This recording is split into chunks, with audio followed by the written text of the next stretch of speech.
yeah, you can read the title. It has been 12 years since I read Twilight for the first and only time at the ripe age of 13. I was planning to reread the series even before Miss Stephanie announced that she was going to be releasing Midnight Sun this August. A couple weeks away now, and now that it's here, or it's about to be here, just makes even more sense. Now, before I get into this video, I do want to, I guess, just vocalize that I do know that Twilight's very problematic. I could really not tell you much about the details of the books. Like I said, it's been 12 years. Most of my knowledge is from the movies. When I read this, I definitely wasn't paying attention to like the representation of the Native Americans. The only thing I was reading this book for when I was 13 was Edward and wanting my own vampire boyfriend. But I don't want to be ignorant of Twilight's problems and not address that they exist, because they do, especially with some of the events going on in the book community right now. There was that one reviewer who reviewed a Native American owned voices book and said that they couldn't relate to it. They were white, shocking. And then it was some book box, Litjoy crate, I think. I don't think I had ever heard of them before this, but they had sent out a dream catcher in a box. They were rightfully called out for that, and then I didn't watch it, but they put out some video as an apology, and it was like one of those like half-assed apologies that was accepted by white people. So I am going to be leaving a link in the description box. It'll be the first one where you can donate to the Quileute tribe. Please God say I said that right, because I watched this woman who was being interviewed say it so many times. They're really Quileute people. I will leave that there to donate to them. I believe they have some kind of project going on right now that they really need support for. And yeah, I think it's important to acknowledge when you're reading something that's problematic. So back to this bitch. I'm honestly terrified. 13-year-old me ate this up. I wasn't even really much of a reader then. I read this because one of my friends had read it and she was gushing about it, and she would write Mrs. Edward Cullen on all of her notebooks. First, I was very adamant about not reading it. I was like, no, that's stupid. And then I read it and I was like, wow, Mrs. Edward Cullen, where's my vampire boyfriend? But like I said, I was so young, so it wasn't like I was looking for like writing quality or like anything like that. Like, I know it's gonna be bad, but is it going to be bad in like, oh my God, how did I ever get any joy from this? Or is it going to be bad in a way that's like, this is so bad, but it's entertaining? I'm very nervous. If things go the way I'm hoping they go, I will have read the entire series all in this vlog. I would like to reread it all before Midnight Sun comes out. Is that going to happen, considering how just pathetic my reading has been? I don't know. I might only get through this one. So hello, Twilight. Apparently, this is what I needed, because I read 150 pages in one sitting last night. Now, because this is booktube, I'm sure some of you are sitting there like, okay, that's like an average Tuesday. But I have not read that many pages in like one sitting without like really having to take an effort in a while. I will say, when I started this, I was like, oh no, like I wasn't feeling it. I didn't think I was gonna be able to get through it fast. But like, this is the kind of writing where like once you settle in, buckle up, it's just so easy to get through, because it's not particularly good, which means it's not too hard on the brain. And my brain cells were like, finally, something we can do, yes. So I have some tabs in, but they're not like staying. I'm gonna take them out. They're just for little things that I wanted to reference, but like I didn't want to keep taking out the camera because I'm lazy. Also, when did this book come out? Like 2005, I think. Yeah, it's wild reading a book from 2005, because one, technology has changed so much. She's talking about her like dial-up internet that's slow, and I'm just like, But also, we've just really grown as a society since 2005. Like, I'm sure there's definitely some things in here, like the Native American rep. Haven't read the word Native American yet, have read the word Indian. Stephanie. I'm sure there's some stuff in here that is unique to Miss Meyer and this series when it comes to being, you know, problematic. But there's some stuff that I think that we as a society like accepted in 2005, but in 2020 we're like, no. Example, first of all, Miss Bella. I'm not like other girls, yet all the boys want to date me. So much like petty girl on girl stuff. Like, ugh, I'm not like other girls. I don't like relate to them, and like they're so mean to me. Shut the fuck up, Bella. And And then also just like certain things that I just feel like we aren't saying today. Like at one point people are like, Bella, you're so pale, and she's like jokes about being albino. Like I don't think that's the thing. But then also like slyly joking about mental illness stuff I don't think we do anymore. Like at one point there was a line about, of course, her dad Charlie is a police officer. And she talks about him hanging up his gun, and she's like, when I was a kid he would immediately take the bullets out, but now he doesn't. And she's like, so I guess he trusts me not to accidentally shoot myself, and trusts that I'm not depressed enough to actually shoot myself. Which I feel like probably isn't the greatest thing to put in the book, although I do think I would probably see that kind of joke made on Twitter, so I don't know. But I know at one point she also is talking to Edward and she's like, do you have a multiple personality disorder? And I was like, Bella, sweetie. So like society has just changed. We have evolved, and it makes me curious to see how Stephanie is going to evolve this story in Midnight Sun. If she does, has her writing evolved? Did anyone read The Chemist? Like, can we get some vouchers in here? Because I don't know, I think most of us paid that. But anyway, on to like the things that I like tippity tabbed and wanted to talk about. This video is gonna be so long if I read this whole series, holy shit. So like I said, Bella's dad's a cop. Also, there's gonna be spoilers in this vlog, but I feel like everyone knows about Twilight, so like I don't think that matters. Anyway, moving on. Charlie's a cop, and she's like, she's getting her own car, like he bought her a car, and she was like, thank God. She says, my primary motivation behind buying a car, despite the scarcity of my funds, was that I refused to be driven around town in a car with red and blue lights on top. Nothing slows down traffic like a cop. That's right, Bella. A cab, baby. And then we just have this iconic passage about like not being like other girls, or other people in this case. I didn't relate well to people my age. Maybe the truth was that I didn't relate well to people, period. Even my mother, who I was closer to than anyone else on the planet, was never in harmony with me, never on exactly the same page. Sometimes I wondered if I was seeing the same things through my eyes that the rest of the world was seeing through theirs. Maybe there was a glitch in my brain. Oh, sweetie, you are not that special, I guarantee it. And then of course all the guys in school like want her because she's not like other girls. But Mike, he gets annoying as it like goes on. But he was kind of smooth in the beginning, because of course when Bella has biology with Edward, he's all like weird the first time he sees her and like hating it. And Mike says, he's a weird guy. If I were lucky enough to sit by you, I would have talked to you. Okay, Mike.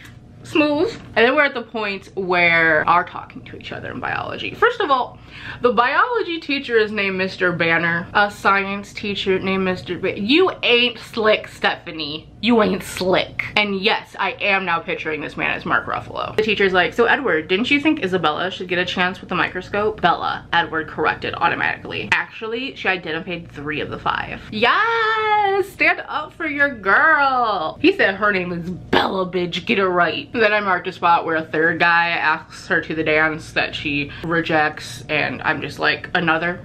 Oh wait, I missed one of my tabs. Let me go back. This one is important because it really defines my reading experience in 2020 versus 2008. Bella's talking to her dad about the Cullen family, and Charlie just like goes on this rant like, Dr. Cullen is amazing, he does so much for this town, his kids are so respectful, we love that family. And Bella's like, I've never heard him speak this much at one time. Wow. And Bella says, they're all very attractive. And Charlie says, you should see the doctor.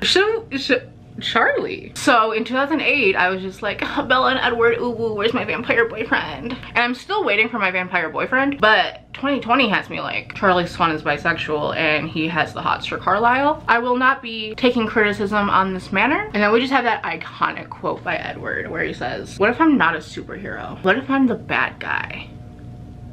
Duh. And then Edward asks Bella about her mom. And Bella's like, she looks a lot like me, but she's prettier. I have too much Charlie in me. Bitch! I can't remember what Bella's character arc is regarding Charlie. I'm pretty sure their relationship gets better and whatever. But like, she is such a rude bitch to him when literally there's nothing but great signs about him. Like, he made sure he had her every summer until she didn't want to come to Forks anymore, and so he went to her. She talks about him having pictures of her like every year from whatever grade she was in and being like, embarrassing. He puts like snow chains or whatever they're called on her tires when it's super snowy and icy out, and she's like, wow, he must have gotten up so early to do this. I've never been taken care of before. Like, she literally says all that. Like, Charlie is a good dad, and she has the audacity to constantly disrespect him. I mean, she calls him Charlie, first of all. Like, Charlie Swan is the only cop I respect. A cab, but I believe that Charlie Swan is no longer a law officer. I think he quit, and I can have that theory all I want, because this is a fictional piece of work. So overall, my thoughts on this are, this is bad, but it's entertaining bad, and I'm like hooked. I see why 13-year-old me like inhaled this. I remember I would literally sit on the bus like on the way home and read and just think like, all these kids making so much noise on this bus, and I'm just sitting here trying to be an intellectual. Also, Bella and Edward are so much like sassier and like, not enemies to lovers, but there's a lot more like back and forth between them in the book compared to the movie, and it's making me like them more, which is weird because I always like the movies like are so cringy and bad but like iconic, like Robert Pattinson, Kristen Stewart, come on. But this kind of has the characters, I don't know, they give them a little more interest, I suppose. And also Bella feels much more like a teenager in the books than she does in the movie. I mean, everyone in the movie looked kinda, I don't know, like Kristen Stewart wasn't even that old. I'm pretty sure she was a teenager or something. I don't know. But like, Bella just reads more like a teenager in the book. Even though Edward's like, you don't seem like a teenager. She's not like other girls. She reads Pride and Prejudice and Wuthering Heights, and like, she's not like other girls. Okay, I'm gonna go back to reading. I'm currently on mushroom ravioli scene, so exciting things are happening here. Now you know we gotta set the mood.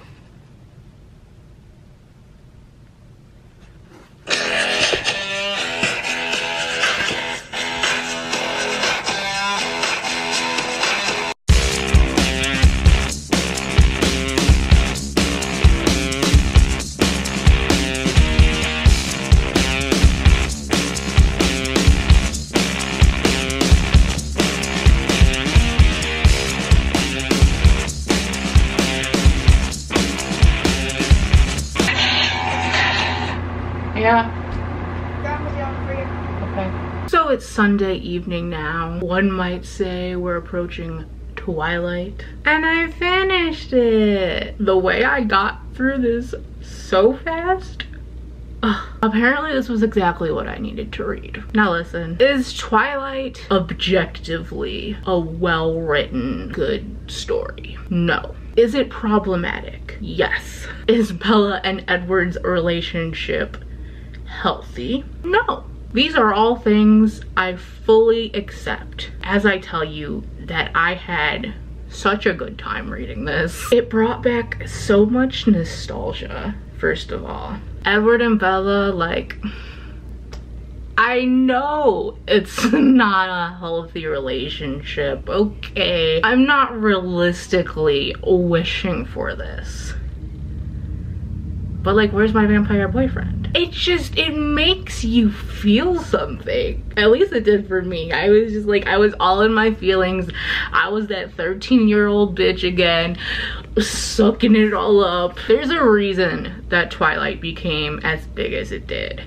It's addicting, it's fun, it's fast. And I just got so caught up in it, even though like I knew how it ended. Although there were a lot of parts that I forgot. There were parts that I felt I knew but actually didn't, because I was just thinking of the movie, because the movie and the book actually do have quite a few differences. Like, I completely forgot that she doesn't tell him he's a vampire in the forest. That dramatic, say it out loud. That's a movie thing. That doesn't happen in the book. In the book, they're just in the car. And we get so much more interaction with the other characters, the Cullens. In this book, we get to hear about Carlisle's story and Alice's. It is just fun.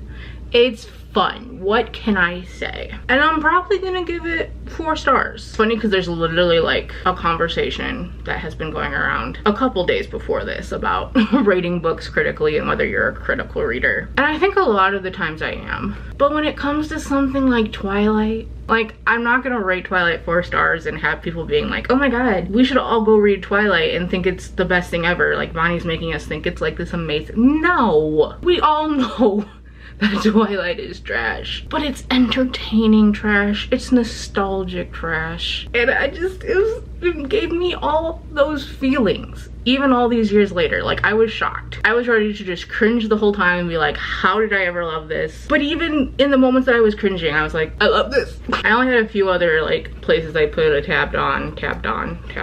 I put a tab on the iconic quote, "And so the lion fell in love with the lamb." But I actually really like the part that came before it, where they're talking about like where they're at, because Edward kept trying to stay away from her, and then he's like, I can't. And Bella says, you already know how I feel, of course. I'm here, which roughly translated means I would rather die than stay away from you. I frowned. I'm an idiot. You are an idiot, he agreed with laughter. See, like, they're idiots. No one's denying this. Then it was revealed that Edward Cullen actually does not have a good taste in music, as I thought he did, because I was really offended by this line. He says, music in the 50s was good, much better than the 60s or the 70s. Ugh. The 80s were bearable. 60s and 70s music is iconic, sir. Someone doesn't like rock. Okay, Edward. And then the last tab is just on this line at the end when Bella is like, just got attacked, and they're like about to like take her out. Sound like kill her, but no, take her out of the room. It's time to move her, Carlisle said. No, I want to sleep, I complained. You can sleep, sweetheart. I'll carry you, Edward soothed me.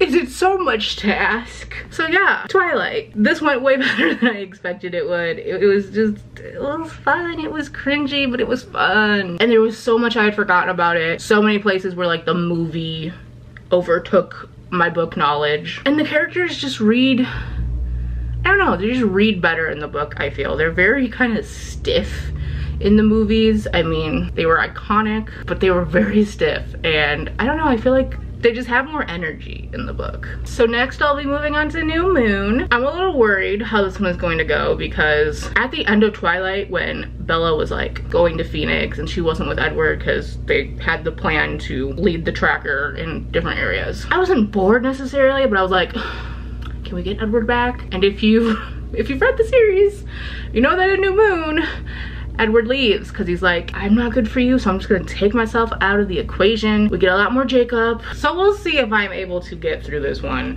as quickly as I was Twilight, especially because it looks like it's a little bit longer. Yeah, it's like 60 pages longer, so here we go. So I just got to the part in New Moon where Edward leaves Bella. Not gonna lie, I was holding back tears. Which is ridiculous. But it's like I said, even though it's not good writing, it like somehow, Miss Meyer, she gets to my emotions. Also, something that I realized reading this as a 25-year-old that I probably would guarantee I didn't pick up on as a 13-year-old is that even though Edward is leaving Bella for her own good, like he has his own reasons, his good intentions, I suppose, it is pretty shitty of him to be like, I don't want you, you're not good for me, and like knowing to say this because she won't argue with it, because these are some of her insecurities that she already has, is kind of shitty, Edward. Like, damn. However, my reason for bringing out the camera is that I'm just feeling a little nostalgic. I was in the same bedroom when I read this for the first time 12 years ago. It looked a lot different because, one, my bed was here. Yeah, I had a bed back then. They ask you how you are, you just have to say that you're fine when you're not really fine, but you just can't get into it because they would never understand. Every inch, and when I say every inch, of these walls besides the ceiling were covered in Jonas Brothers posters. I really wish I had a photo from that time. And I also very specifically remember how I reacted when I read this part of New Moon. And even though it's 1 a.m. and I shouldn't, because this is gonna make a little noise, I thought I'd give you a nice little reenactment. We're just gonna pretend that me sitting in this chair is like me in my bed.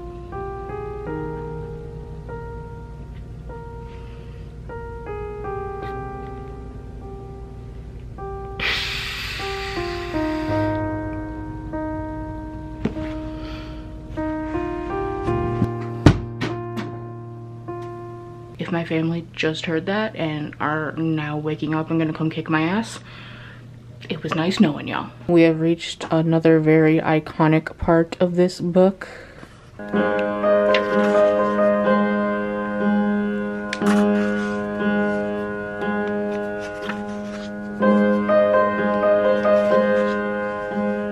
I coming into the camera like this just so you can see my cute skirt and not my boobs? Maybe so. So I have finished Miss New Moon. Oh my god, we match. As you might have noticed, I did not update as much as I did when I was reading Twilight. 13-year-old me hated New Moon. I didn't even have my own copy until like 2018 when I found it for cheap and in a really good condition at a used bookstore. 25-year-old me also hates New Moon. It's just so boring. Literally, like, okay, speaking about this from like a healthy standpoint, is Jacob a little healthier for Bella in terms of how she's very obsessive over Edward? I mean, literally everything she does in New Moon, just like risking her life just to hear his voice in her head. I mean, yeah, you could say they're a little healthier, her and Jacob. But do I care about her and Jacob?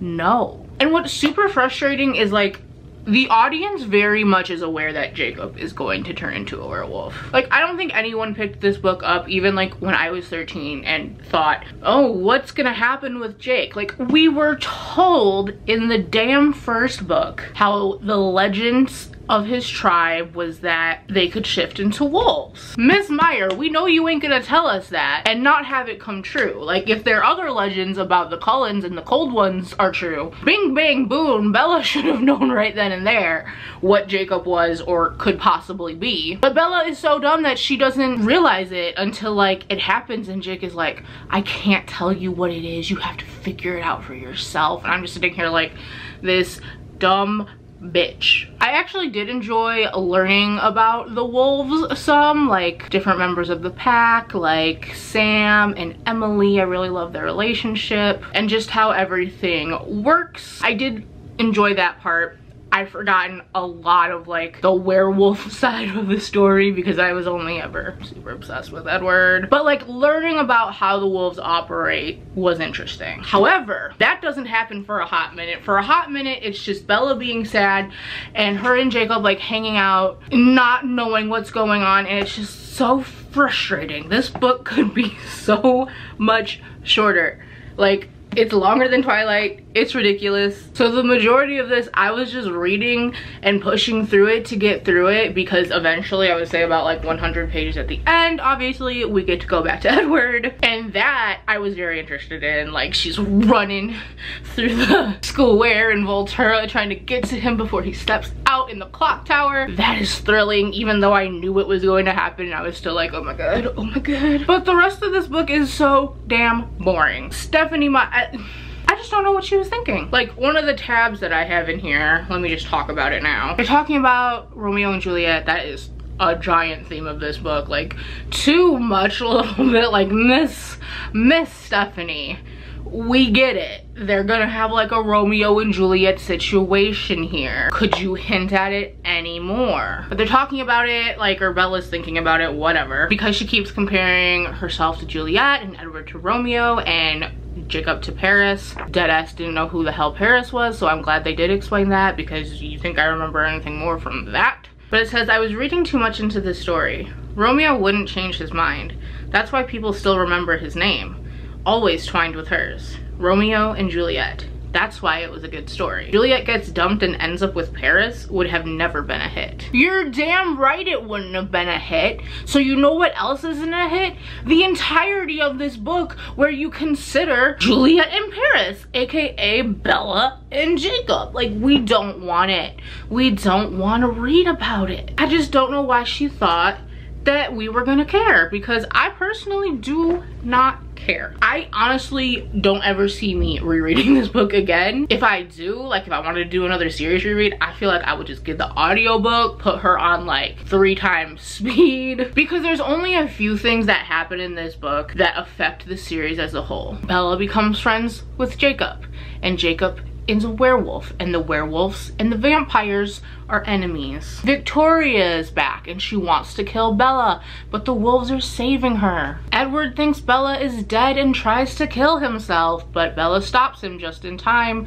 However, they still had to meet the Volturi, and the Volturi said that they need to change Bella into a vampire in the near future, otherwise they will kill her, because it breaks the whole rule of keeping their identity a secret. Now that Bella is back with Edward and the Cullens are back, Jacob is super pissed. It's very tense between them, and they're still trying to catch Victoria. And that's what you missed on Glee. That's literally it. That's all you need to know about Miss New Moon. You could literally take that and go right to Eclipse. But anyway, let me get into the things that I did tab. It was very few, but there was a couple. We learned very early in this book that Bella's birthday is September 13th, and I forgot that, like, we knew her actual day of birth. Then we have the scene where Edward leaves Bella, and it's just the most melodramatic shit you will ever read in your damn life. Love, life, meaning, over. Bella is the most dramatic bitch that I have ever. And then when they find Bella in the woods, because obviously when Edward left her, it was like the end of the world, and she, I don't know, went out of her mind. I would say there's like a trigger warning for this book for just being very mentally unstable. That's how Bella is through the entire thing. She definitely contemplates suicide, and it's talked about very lightheartedly almost. Like, I don't know. The way it's written, it's like, holy shit, girl, but there's no one there to tell Bella, holy shit, girl. So it's not like being addressed in the text, if that makes sense. Charlie is talking to a doctor that had come to see her about the Cullens leaving. Dr. Cullen asked us not to say anything. Dr. Grandy answered. The offer was very sudden. They had to choose immediately. Carlisle didn't want to make a big production out of leaving. A little warning might have been nice, Charlie grumbled. Charlie's upset that Carlisle left without even saying goodbye. I'm just saying, my ship, it's possibly unorthodox, but it's there. It is in the text, I believe. And there's this part where Bella's like, hey, Jacob, I just got these bikes. Can we fix them up and ride them? And by bikes, I mean motorcycles, not like, ha, bicycle. And she's like convinced that Jacob should take one because she's like getting such a good deal of him like fixing them for her. So he finally agrees and he says, okay, you're getting a deal. And then Bella says, not to mention the riding lessons. 13-year-old me did not read that and have the same thoughts that 25-year-old me had. It's like when you watch cartoons and you start seeing things that you definitely didn't see as a child. Now we're skipping basically to the end of the book because, like I said, that's how bored I was. Edward and Bella get back from Italy and he's like bringing her into the house, and Charlie's like, this motherfucker. Because obviously Charlie is very anti-Edward now because he'd seen what him just like leaving and not calling or anything had done to Bella's mental state. Charlie says, I can't believe you have the nerve to show your face here. And Charlie is like yelling, and we know he's a very even-tempered man, but he's out there like, he's ready to fight Edward. He's like, you boy, have you lost your mind? Because I'll help you find it. What you're looking for, ain't nobody gonna help you out there. Jesus can come through that door and he's not gonna help you. And honestly, I stan Edward, but we also stan Charlie. So then the last thing I have, truly I gasped because it was just such an iconic insult. Edward is talking to Bella about hunting Victoria and, you know, killing this bitch. He'd been trying to track her before, but it hadn't worked. So he says, but I'll do better this time. She won't be tainting perfectly good air by breathing in and out for much longer. She won't be tainting perfectly good air. That's my boy. So yeah, that was New Moon. I'm probably gonna give this bitch 2 stars because, like I said, it's so boring, irrelevant, and did not need to be that long. I will be starting Eclipse now. It's over there, and I don't feel like grabbing it. I'm excited because I feel like when I first read the series that Eclipse was my favorite. We get a lot of different backstories for other members of the Cullens. There's obviously going to be a lot of more wolf stuff. I don't remember if I enjoyed that the first time around or if I was just like so adamantly Team Edward that I was like, I can't even look at a wolf. But I think this one is going to be obviously more entertaining than New Moon because Edward's going to be there. Also, back up. Bella and Edward have a conversation at the end of New Moon about when she will be turned into a vampire. Edward wants to have a plan where he doesn't turn her and they just kind of like fool the Volturi, but they kind of fight about it and Bella's like, no. Edward had mentioned something like, they probably won't even think about you until you're 30, and she's like, 30? And I'm sitting here 5 years away from 30, like, Miss Bella, hold on now. And then they're talking about it more and they're kind of negotiating on how long she'll wait. And Edward had said like 5 years or something like that, I don't know. And Bella's like, no, 19 is my limit. I don't even want to see 20.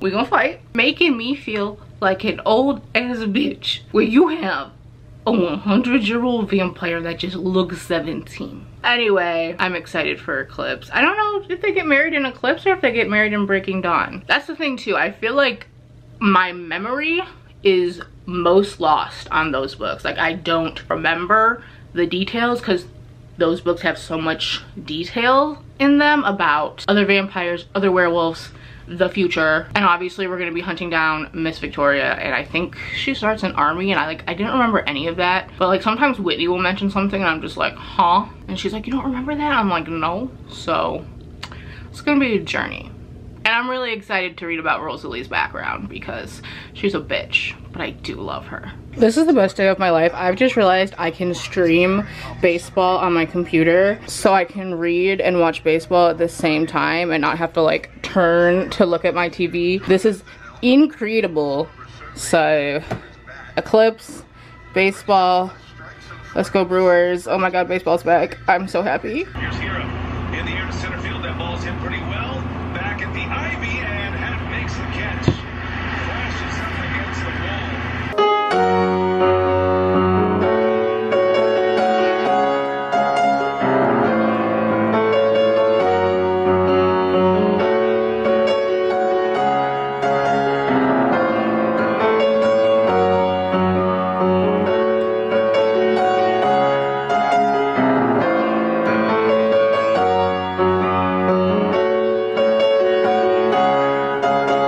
So I am 240 pages into Eclipse. I'm very much enjoying it. I don't know if Eclipse is my favorite book in the series, but it's definitely up there. But I thought before I racked up too many, I would start going over the little moments that I've tabbed to talk about. One of my favorite things is when Edward like offers to fix someone's car, and Alice is like, you're really not that good a mechanic, Edward. Maybe you should have Rosalie take a look at it tonight.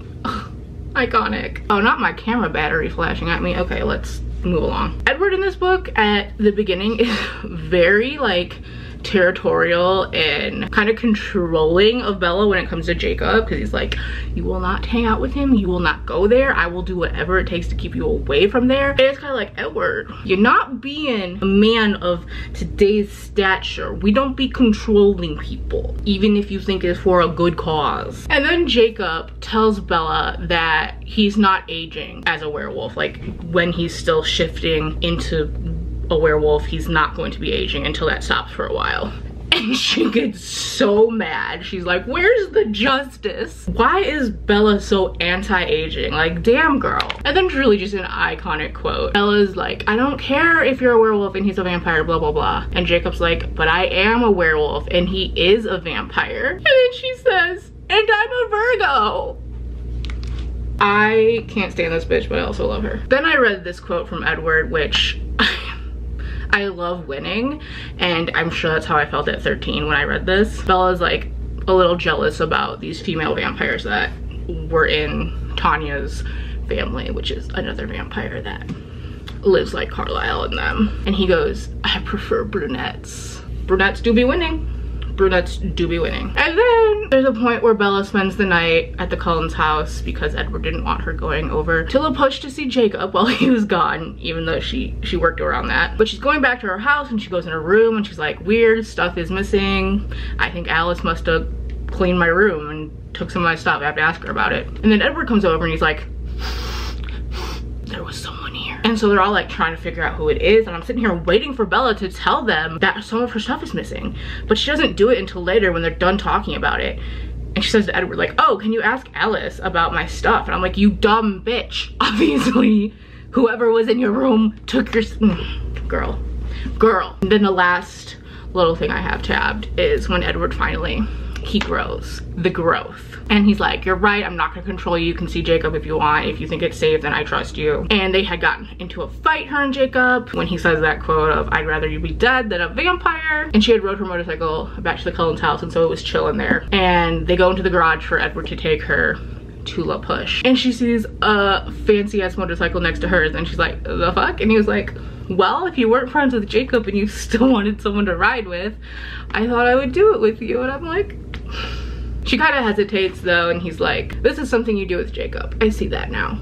Oh, gross. And he gets her a helmet and a riding jacket because she wasn't using one before, which is absolutely ridiculous considering a new moon, how many times like she fell off that thing. And now we're caught up and she's about to be at the werewolf bonfire party thing. And finally the vampires and the werewolves are starting to like work together to figure out who these mysterious vampires are, why they're after Bella. I'm just like, I've been waiting for this because it makes sense. I've tried to be more creative with my filming spots, but I'm too lazy to do something creative now. I'm pretty sure I was in the spot last time. But anyway, I finished Eclipse last night at like 4 a.m. I'm still not sure if this is my favorite in the series. I think content wise it is. Also, I'm finally to the point where like I remember why I hate Jacob, so that's fun. Reading Twilight and New Moon and a good chunk of Eclipse, I was like, why do I hate Jacob? Like he's not the greatest, but he's also just like a kid. He's not really doing anything wrong, and then he does so much wrong. Anyway, let's get into my little tabby tabs, the last of my little tabs. So we have the part where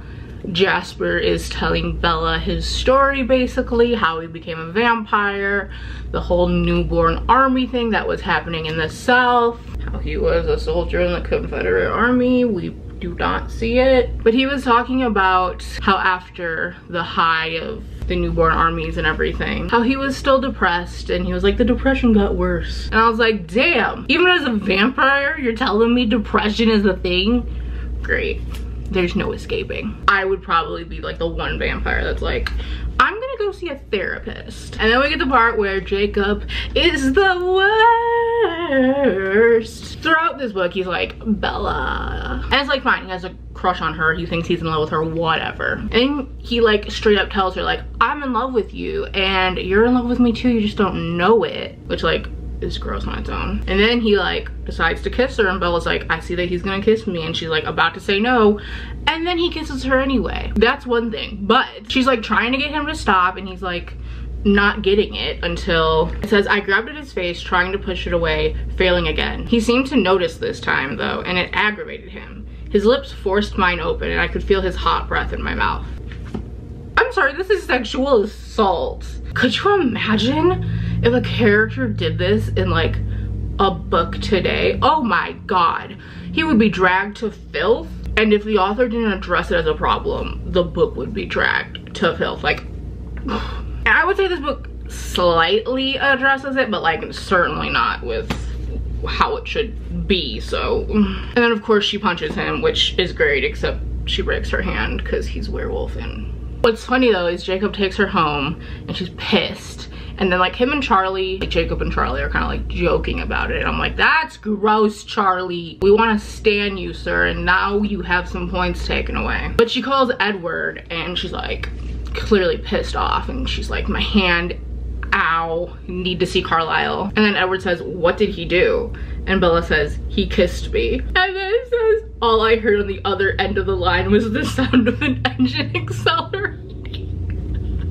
This is why we stand one man in this book. And then I'm not entirely sure why I put a tab on this. I guess I was not thinking about how Jacob sucks. But they're talking about planning to like team up the wolves and the vampires. And it just said she being Alice, grinned at Jacob and he grinned back. And I was like, look at these vampires and werewolves just like coming together, being cool with each other. What would we like to see? We don't need all the fighting. It's not necessary. And I think it's just like, I love it when the vampires and the werewolves come together and like they fight together. It's just really cool. And then of course we have Bella being horny AF, and she basically decides like, okay, the one thing I want to do while I'm still human, the one human experience I want to have is sex. She doesn't quite say it that way, but she basically is like, if we can do that, I'll marry you. And the whole point of her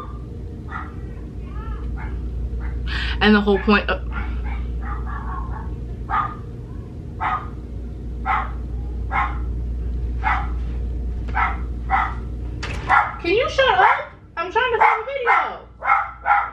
And the whole point is, if she marries him, he will be the one to turn her into a vampire instead of relying on Carlisle to do it, because I don't know, Edward's Edward. So he's like, okay, I'll do that with you as a human, even though I'm terrified of breaking your little brittle body, but I'm an old-fashioned bitch and we're doing it after we get married. Which also means Edward is like a 100-year-old virgin, which makes me feel a little bit better about myself. But Bella, we know she hates celebrations, parties, attention of any kind except Edward's. So she's like, we're just gonna like go to Vegas, have it done, bada bee, body boo. And of course Alice knows she makes this decision because Alice has her vision and sees when people make decisions. So Alice is all sad and Bella says, what's wrong, Alice? Don't you love me? She asked in that same sad tone. Of course I do, you know that.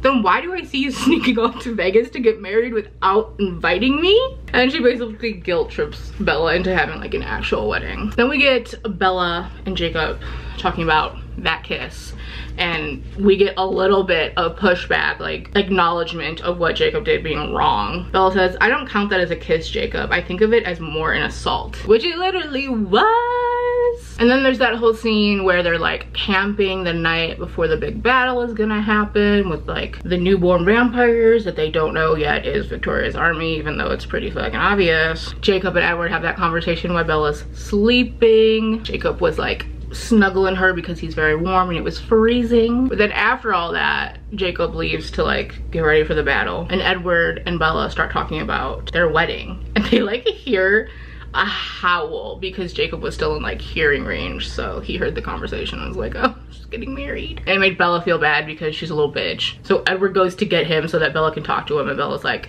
okay, I'm just gonna like take myself out of your life. And so Jacob, being a little punk ass horrible person once again, is like, well then I'm just gonna go battle and die, like whatever, I'll just die in this battle, I don't care. And Bella's like, no, just kidding, we can stay friends or whatever. And then she realizes like, I have to ask him to kiss me, because if I don't ask him and he just kisses me, Edward will beat the shit out of him. But if I ask him, it's different. And when Bella's like not kissing him right, it says his voice turned acidic. Are you sure you want me to come back, or did you really want me to die? This dude is the worst. Like, I knew I hated Jacob. I forgot why. I have been reminded. And this is where Bella realizes she's in love with Jacob.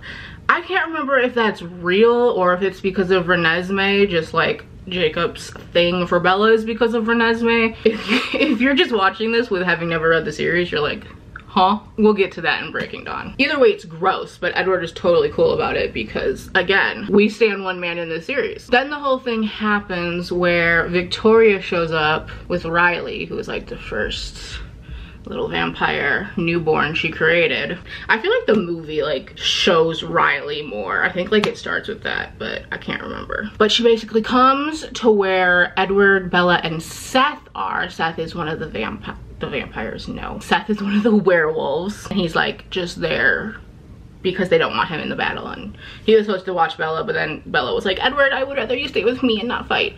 Which ended up being a good thing, otherwise she would have been fucking dead from Victoria. And so Edward is fighting Victoria and Seth is fighting Riley. They're just tag team, they're just working impeccable, and obviously they defeat them. And it says, Edward stretched out his arm, his hand curled into a fist. Seth grinned, revealing the long row of dagger teeth, and bumped his nose against Edward's hand. Nice teamwork, Edward murmured. Nice teamwork, Edward. Oh my god. My heart. Even though during his fight with Riley, I felt like conflicted. Well, not conflicted. I knew I wanted Seth to win. But you feel bad for Riley because like he's just a newborn little vampire. He doesn't know anything. Victoria has just plagued his mind with lies. Then Jacob gets hurt during the battle because he protects another werewolf who is being dumb. And Bella goes to see him and they kind of talk about like their last encounter, which was her kiss with him before he left. Which of course means talking about Edward and Jacob wanting her to choose him instead of Edward, blah, blah, blah, blah, blah. Bella says, at least he didn't threaten to kill himself to make me kiss him. And then she immediately is like, wait, pretend I didn't say that. Oh my god. And I'm just like, Bella, you're... And then she ends up saying, I don't care, Jake. I'm not mad. He smiled. I don't care either. I knew you'd forgive me, and I'm glad I did it. I'd do it again. I hate him. And I hate how Bella keeps, like, apologizing. Like, no! Fuck Jacob. Like, damn, Bella, wake the fuck up. And the thing is, Jacob could have totally argued his point about being like a better choice than Edward, even though it doesn't matter because it's her choice. But I actually like what he says right here. He's like a drug for you, Bella. His voice was still gentle, not at all critical. I see that you can't live without him now. It's too late, but I would have been healthier for you. Not a drug. I would have been the air, the sun. Like, that's a really cute quote. And it's true that Edward is like a drug and she can't live without him. It's kind of toxic. But Jacob, you are also very toxic, so you just, any point you make is moot because you're a piece of shit. And then Bella's talking about the wedding that Alice is planning, and Edward's like, you know, you don't have to do that. And she's like, but it'll be good for everyone, for like Charlie and Renee and everyone to see me one last time before I become a vampire. And Edward's like, never mind, deal's off. Like, I'll still hold out my end of my promises of schmexchatom and all that, but I'm not gonna like pressure you into getting married so that you're like making other people happy instead of yourself. Again, Edward, A+ man. But Bella's like, no, I still want to do this. It's like a good idea. Blah, blah, blah, blah, blah. And then finally, the last thing I have a little tab on here. Another Jacob being a piece of shit. The very last chapter is in Jacob's perspective, gearing us up for Breaking Dawn, where we have his perspective. Oh my god, I'm not excited for that. And he basically gets an invite to Bella and Edward's upcoming wedding. But what bothered me is that when he's describing something, I can't remember what it was, he uses the R word, and I'm just like, were we doing that still in what, 2007? It just like took me back. I was like shocked to just see that. But it is weird because like that was a thing just not too many years ago that people would say, and no one was, I guess, listening about it being problematic or like waking up to it. I don't know what you call the transition. So Eclipse, it's definitely one of the best in the series. Overall, has the best content, packs a lot of punches, good time. Good, entertaining time. So I have 8 days until the release of Midnight Sun, and I am confident, which maybe I shouldn't be, but my experience reading this series as a whole has me confident that I will finish Breaking Dawn in that time. Although Breaking Dawn is very large. It is very large. So I was hoping to end off this, what I assume is a very long vlog, in better lighting and not looking like I just rolled out of the trash can. But it's been gloomy and stormy all day and I didn't shower, so I did a pretty good job with the other books, dating as I was reading. But as I'm sure you've guessed, I finished Breaking Dawn and I didn't update at all. So I have a lot to talk about. Let me try to go fast here. If you don't know, Breaking Dawn is split into 3 parts. Book 1, Book 2, Book 3, Bella, Jacob, Bella. Book 1 is in Miss Bella Swan's perspective, as the rest of the books are. Bella's like getting ready for her wedding. She's giving off a little update. Jacob is like peaced out, he's gone. So that Charlie put up a bunch of missing posters for him, and he's like, why aren't like Billy and Bella like more worried about Jacob just being gone? Because they know Jacob's fine. He's just off in the woods as a wolf. We have Carlisle telling Bella about the immortal children, which were children that vampires would like turn into vampires because they wanted kids or whatever, but they were very unpredictable. So the Volturian was like, we're killing those things and they're not allowed. And there's kind of 2 things about this that I wanted to say. One, something I realized about this series is that Stephenie Meyer basically tells you what is going to happen in the book in the very beginning. I don't think 13-year-old me like picked up on this, but I think the best example of this is New Moon, when they wouldn't stop talking about Romeo and Juliet. And so what happens at the end of the book? Edward thinks Bella's dead. What's Edward gonna do? I don't know. And so with this, it's like, immortal child, you say. Wonder what's gonna happen. But also Carlisle is talking about how they're just the most lovable creatures, like people are drawn to them. To be near them was to love them. And it just makes me think about how in the movie, the CGI ass baby, I might have put a tab on it during the birth scene too, I don't know, it's the ugliest thing. And you're trying to tell me I'm supposed to be like awed by, no. Then Bella and Edward get married. Yes, love to see it. Do love to see that Bella finally comes around being like, oh wait, this is good. I'll love him. Because she was so adverse to it at first. But what I wanted to talk about was they're greeting their guests after, you know, saying I do. And Seth gives Edward a hug and he's like, I'm so happy things worked out for you. Oh, Seth Clearwater, a god among men. Then Jacob finally makes his appearance at the wedding in secret because he doesn't want anyone to know he's back yet. But Bella's like, you know, you have to go see your father. Does he know you're here? And he says, I'm sure Sam's told him. I'll go see him when the party's over. Billie Eilish making her presence known again. Then I just got really triggered because Bella said I should be quarantined, and I'm like, girl, you don't even know. Then we just spend a bunch of time with Bella being super horny and Edward being like, oh no, I bruised you during sex, and then she's like, it's fine. And then of course Bella starts getting sick. She looks at her stomach and it's like, oh no? And she calls Rosalie because she realizes that Rosalie will help her with this child, whereas everyone else is like, girl, this thing is killing you. And then we move into book 2. Book 1 is very short, only 138 pages. So now we're in Jacob's perspective, which I dreaded. Also, yes, I marked exactly how much of Jacob's point of view I have to read. After New Moon, knowing how horrible that was, I just thought I wasn't gonna like it, but I was very surprised. I actually enjoyed, to a point, Jacob's perspective because it does offer you a lot of insight to what's going on while Bella's just like on the couch dying with Renesmee growing inside of her. There's this part where Edward is like, Jacob, you need to like make her see sense, make her realize that she can't have this child. She's gonna die. If she wants children so bad, she can do it with you. Iconic. So when the rest of the werewolves get note of what is growing inside of Bella, Sam, the pack leader, is like, it's time to attack. We gotta destroy that thing, and if it means destroying Bella, so be it. But Jacob, of course, is still in love with Bella. And so he's like,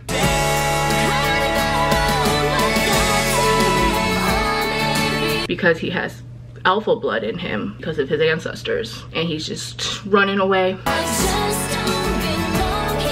having a good time, gonna go warn the Cullens. And suddenly another voice comes in his head, and it's Seth Clearwater once again. He's like, the Cullens are my friends. Me and Edward are bros. Leah, Seth's older sister, ends up joining as well. Which, speaking of, we need more justice for Leah Clearwater. I feel like she's just shit on for the most of the series, and she gets a little bit in this book, but like, she's the only girly werewolf in their history, and she just deserved more respect. She had a bit of an attitude. I would too in her position, having her boy who she loves and is also her pack leader imprint on someone else. Like, justice for Leah. That's all I'm saying. So they end up forming their own little pack, and it makes it so that Leah, Seth, and Jacob can hear each other in their head, but the other wolves can't, and vice versa. So it's like, there's 2 packs. Jacob doesn't really want his own pack, but they're like arguing otherwise. And Seth says, I belong here. I do like vampires. Cullens anyway. They're people to me, and I'm going to protect them because that's what we're supposed to do. I love him. So this means that Seth, Leah, and Jacob are kind of like outside of the pack, and they're not leaving like the Cullens area where they're patrolling and stuff. And Esme, the most beautiful mom, who's like, these poor babies are homeless now. Here, Edward, bring them this food, bring them these clothes. And it's just the sweetest thing in the world. Edward's talking to Jacob, and he's like, she's very upset that you are all so bereft. Things keep happening with Bella. She keeps changing, and Jacob, every time he's like about to go to sleep, he ends up not being able to because he has to go check on something. And so he ends up just like passing out in the Cullens doorstep, basically, like his head out the door to like get the smell away. And then he wakes up, and Seth is just chilling with the Cullens, who was like, oh, I came to look after you. And then Bella was cold, so he's like sitting with his arm around Bella because the werewolves are so hot. And he has like a big plate of food, and it's just the cutest thing. I love Seth so much. I would also like to say, I'm pretty sure that Stephenie Meyer was bullied by some blonde girl growing up. First, because there was that line where Edward, I think it was in Eclipse, where he was like, I prefer brunettes, like, point 1. But the bigger point 2, is the clashing between Rosalie and Jacob, and how Jacob just throws dumb blonde quotes at her again and again and again. Like, I swear, Stephenie Meyer has something against blondes. Rosalie had gotten food for Jacob, but she like made the bowl to look like a dog bowl because they hate each other, vampire, werewolf. The wolves call the vampires leeches and bloodsuckers. The vampires call them dogs. But Rosalie's being annoying, and even Edward is like about to like slam dunk her because she kind of is considering the child more so than Bella's life. And so Edward's ready to like pounce, and Jacob in his head, he's just like, let me do it, bro. And he throws the bowl at Rosalie's head, and she has that iconic quote. You got food in my hair. As I'm sure you're catching on, most of my favorite parts of Jacob's perspective is Seth. And Edward says, talking about Seth, he has one of the purest, sincerest, kindest minds I've ever heard. And then absolutely iconic because Carlisle is not there when Bella is like ready to have this baby, and everyone else has to leave the room because of the blood. So it's just Jacob and Edward like trying to deliver the baby together, and there's just something so iconic about that to me. And then she's here, little Renesmee, and it's time for the last part, back to Bella's perspective. Honestly, the beginning of this part is probably one of my least favorite of the book, just because it takes so long to like talk about how Bella's now a vampire and all of her new senses and everything. And by the end, I definitely like do accept Bella as like a vampire, and we'll get to that. But in the beginning, it's just like, she's not human anymore, so like, can't relate. We have another iconic quote. Bella realizes that Jacob has imprinted on Miss Renesmee. And Jacob's like, come on, Bella, Nessie likes me too. And Bella says, you nicknamed my daughter after the Loch Ness Monster? Then we have Renesmee just being the most pretentious little bitch, even at 3 months old. Bella says, I'd been reading Tennyson to her one night because the flow and rhythm of his poetry seemed restful. I had to search constantly for new material. Renesmee didn't like repetition in her bedtime stories, as other children supposedly did, and she had no patience for picture books. And then the bitch just starts reading. Okay. There's a lot of cute things that happen in this part too that I didn't put tabs on just because I think it wasn't necessarily one moment, but as a whole, like Bella and Edward getting their cottage and just being a husband and wife and being so horny for each other, like wow. Stephenie Meyer never goes into detail, of course. She's a Mormon woman. But then we also get to like the final climax of the book, which is Alice seeing the Volturi coming because that bitch Irina had come to visit them, saw Renesmee, thought it was an immortal child. And what do we do with immortal children? So they're getting all the vampires together, getting ready to give them the old one. Just kidding, they're there as witnesses. They don't think they can actually win in a fight. I will say I was kind of raising my eyebrow a little at one part. There are these vampires from the Amazon, and they're described as tall with long black braids. And Bella says, in truth, though I like Zafrina very much and I knew she wouldn't really hurt me, the wild woman scared me to death. Really? Out of all these vampires, so you're scared of Bella? There's one vampire named Kate who can like electrify her body, and when she touches people, you know, ooh. But they're at the point where the Volturi has come and they're all like ready to showdown. Irina is killed for giving them a false claim about the child, and so the Denali clan are like, that's our sister. And this nomad Garrett, who had kind of like obviously taken with Kate, wraps his arms around her and just holds her, even though he knows he's gonna be shookity shocked, and like keeps holding on. And Bella with her shield is like coming to save the day because she's figured out how to use her power as a human, where like Edward couldn't read her mind because she's a shield, we find out, and she can put her power out there now that she has practice and she's angry and she's protecting her family. And so she can basically stop other vampires' supernatural powers, which helps them quite a bit in this fight with the Volturi. They've gotten to this point where they're like ready for the showdown. The Volturi does not seem to be backing down, trying to find some other reason to fault them just because they don't like that the Cullens have so many gifted people on their side. And so Bella is getting ready to say goodbye to Renesmee. She's giving her to Jacob, and she says, you're the only one we could ever trust her with. If you didn't love her so much, I could never bear this. I know you can protect her, Jacob. And he whines because he's in his wolf form. And she says, I know, I love you too, Jake. You'll always be my best man. I'm getting teary-eyed. Like, it's a moment. Bella's ready to give her child to Jacob and be like, take her away, protect her, do what you can. And like I said, I'm like ready to cry, and Edward just makes it worse. He says, goodbye, Jacob, my brother. And I'm ready to let loose. And then he completely ruins it by continuing to say, my son. Like, I know it's obvious that Jacob and Renesmee are going to be a thing once she's like of age, and his protectiveness over her turns from just wanting her to be happy to like wanting love, and therefore that would make Jacob their son-in-law. I still don't ever want to hear that. No. But then Alice returns and she has found another child like Renesmee, except this child is 150 years old. So it proves to Arrow and the Volturi that Renesmee can be trusted. She's not going to turn into a problem. And Bella's shield is taking out the Volturi's best fighters. So they're like, you know what? Let's leave. And it's a happy ending. Everyone gets to live and be happy, except for Irina. But who cares about that bitch, because she caused all the problems in the first place. And you know, I was emotional at the end. I was very emotional.